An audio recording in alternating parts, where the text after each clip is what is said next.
Welcome back to Caleta de Fuste. We're expecting it to be a little bit quiet. It's coming towards the end of January, but the weather's fabulous today. Yeah, unexpectedly actually, because when I went out on my bike this morning it was really cloudy, but the sun has since burnt through and it's a glorious day now.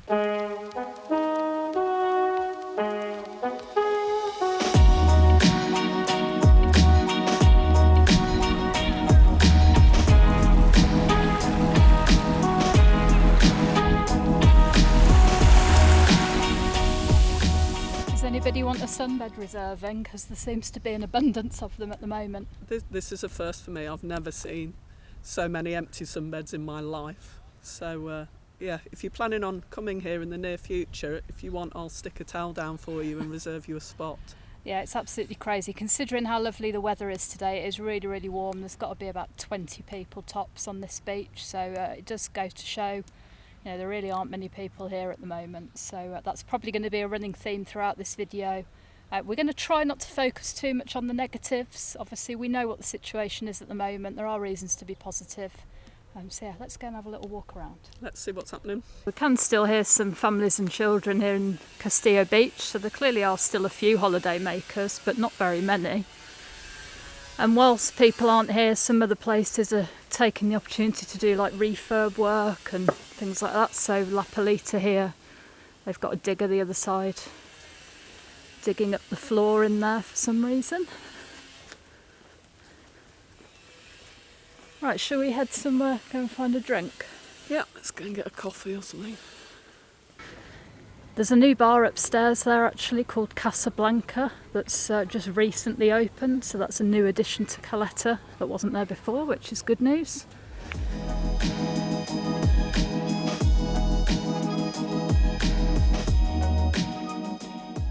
We settled on Gory's in the end. It's quite busy actually now down here. Yeah, it's nice to see a few people out, and for me, Gory's was the best coffee in Caleta. If you like strong coffee, this is the place. It's very affordable as well. I think the food's quite good. We've never had paella here, but it's apparently one of the best in Caleta. To give it a go. So yeah, sometime we definitely should. But yeah, we're going to move on, see what else we can find. So this is something new actually. This wasn't being worked on the last time we walked down here. This is the road just opposite the roundabout on the square. So it used to be the Aberdeen Angus Steakhouse on the end here, which closed probably over a year ago now. And apparently this is being turned into another new hotel, and they wanted this restaurant area on the corner to become their new main reception area. So it looks as if work has actually started on this, which is good. I've got no idea when it will be completed. As with most things here, things like this take a long time, so who knows, but they've definitely started. They've gutted out the steakhouse here. Yeah, there was none of this going on last time we came into Caleta, was there?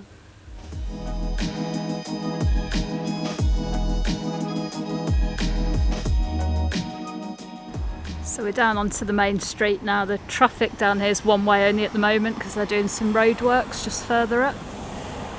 And this is Caleta Garden Hotel, which has been shut for some time now.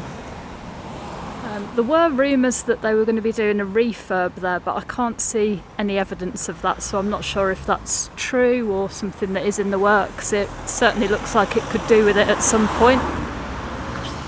And the only other bit I've heard down here is that Bamboo nightclub up there is up for sale, so that could become another casualty.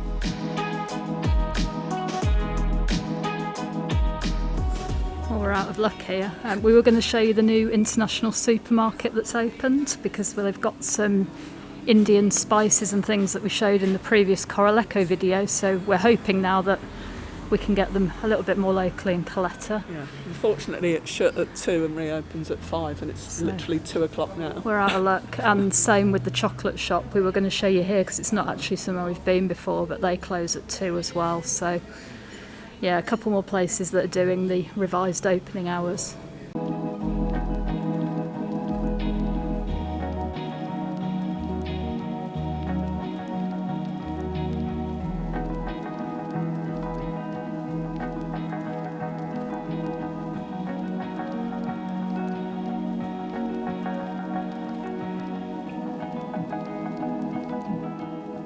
It may be quiet, which isn't great for businesses, but I have to say it's really, really peaceful and really, really lovely for us to walk around and enjoy the lovely weather today.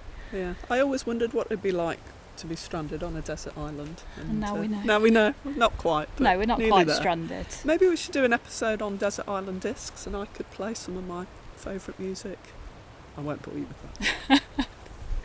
We've had a lot of comments. People want to know when we think people will be able to come back on holiday. Obviously, it's just too difficult to predict anything, I think, at the moment. With obviously UK flights currently being banned by Spanish government because of obviously this new variant. It's just a case of when those can restart, and then obviously questions about testing and quarantine and all the other stuff. So what we have heard that's positive is that bookings are apparently through the roof for the summer. For the summer, yeah, which is good news. So, but I'm sure people are probably desperate to get away when they can, obviously, to get on some sort of holiday when so many people have had holidays cancelled over the past 12 months, so I'm not surprised. So we've heard EasyJet, I think from May, their bookings have skyrocketed. I don't know off what baseline. I mean, obviously they've probably not had a lot over the last 6 months, but either way, that is a bit of positive news, and we're trying to stay positive, certainly for this year. I think, once we get to summer, things will hopefully look a lot different. Last summer was encouraging, so just stay positive, really. Next week we are going to do the cost of living video that we talked about in the Q&A. I've got to say, by the way, the reaction to the Q&A video from last week was just overwhelming almost. So much positivity, very surprised. A lot of support in the comments. Yeah, thanks for all the comments, and thanks for everybody who's watched that video. Yeah, if you haven't seen that, then once again we'll link it up in the top corner. But yeah, we've kind of answered a lot of your questions about how we were able to retire early, what we think about life on the island, things like that, so it's quite a comprehensive video. Thanks again for watching, and we'll see you next week. See you next time.